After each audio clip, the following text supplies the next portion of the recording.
জেলাশাসক এবং এসপির বিরুদ্ধে নির্বাচন কমিশনে অভিযোগ, শাস্তিমূলক ব্যবস্থা গ্রহণের দাবি বিজেপির পক্ষ থেকে। অত্যন্ত বড় খবর, ব্রেকিং নিউজ।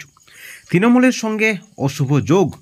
পূর্ব বর্ধমানের জেলাশাসক আয়েশা রানী এবং পুলিশ সুপার সায়ক দাসকে নির্বাচনী দায়িত্ব থেকে সরিয়ে শাস্তিমূলক ব্যবস্থা গ্রহণের আর্জি জানালেন বিরোধী দলনেতা শুভেন্দু অধিকারী। কারণ কি, কেন? পদের গরিমা ক্ষুণ্ণ।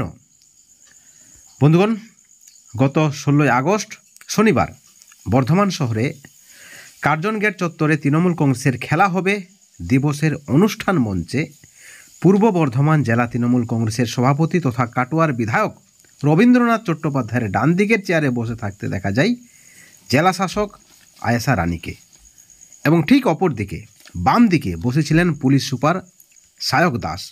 এবং এই দুই শীর্ষ প্রশাসনিক কর্তার বিরুদ্ধে শাসক দলের সঙ্গে অশুভ যোগাযোগ রয়েছে, এমনটাই দাবি করছেন বিজেপি।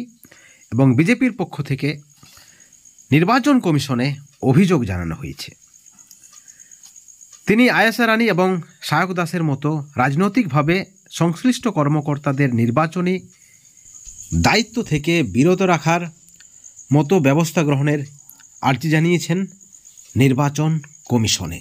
অর্থাৎ 2026-এর আগেই চরম একটা রাজনৈতিক প্রতিদ্বন্দ্বিতা কিন্তু দেখা যাচ্ছে বিজেপি এবং তৃণমূলের মধ্যে। তৃণমূলের পক্ষ থেকে অভিযোগ করা হচ্ছে নির্বাচন কমিশন বিজেপির হয়ে কাজ করছে, বিজেপিকে পিছনের দরজা দিয়ে বাংলার ক্ষমতা সঁপে দেওয়ার একটা চক্রান্ত করছে। ঠিক বিজেপিও কিন্তু পাল্টা দিচ্ছেন যে তৃণমূল সরকার পুলিশ প্রশাসনকে ব্যবহার করছে তারা সরকারে থাকার জন্য। আপনারা জানেন যেভাবে বিজেপি কর্মীদেরকে হুমকি দেওয়া হয়েছে নির্বাচনের আগে এবং পরে, সেই নিয়ে কিন্তু বিস্তর জলঘোলা হয়েছে, আপনারা দেখেছেন। এবং ঠিক এই পরিপ্রেক্ষিতে 16 আগস্ট 2025 তারিখে পূর্ব বর্ধমানে তৃণমূলের যে খেলা হবে দিবস অনুষ্ঠান, সেই অনুষ্ঠানে জেলা ম্যাজিস্ট্রেট শ্রীমতী আয়েশা রানী এবং এসপি সায়ক দাস উপস্থিত ছিলেন সেই মঞ্চে, এবং তা নিয়েই বিজেপি কিন্তু ক্ষোভ উগরে দিয়েছেন। ইসিআইকে অনুরোধ করেছেন বিরোধী দলনেতা শুভেন্দু অধিকারী, এবং তিনি সেই রিসিভ দেখিয়েছেন তার সোশ্যাল মিডিয়ায়, এবং সেখানে তিনি বলেছেন যে বিষয়গুলি বিবেচনা করে শ্রীমতী আয়েশা রানী এবং সায়ক দাসের মতো রাজনৈতিকভাবে সংশ্লিষ্ট কর্মকর্তাদের নির্বাচনী দায়িত্ব থেকে বিরত রাখুন, এই দাবি তিনি করেছেন। নির্বাচন কমিশনে তাদের বিরুদ্ধে শাস্তিমূলক ব্যবস্থা নিতে হবে, এই দাবিও তিনি করেছেন।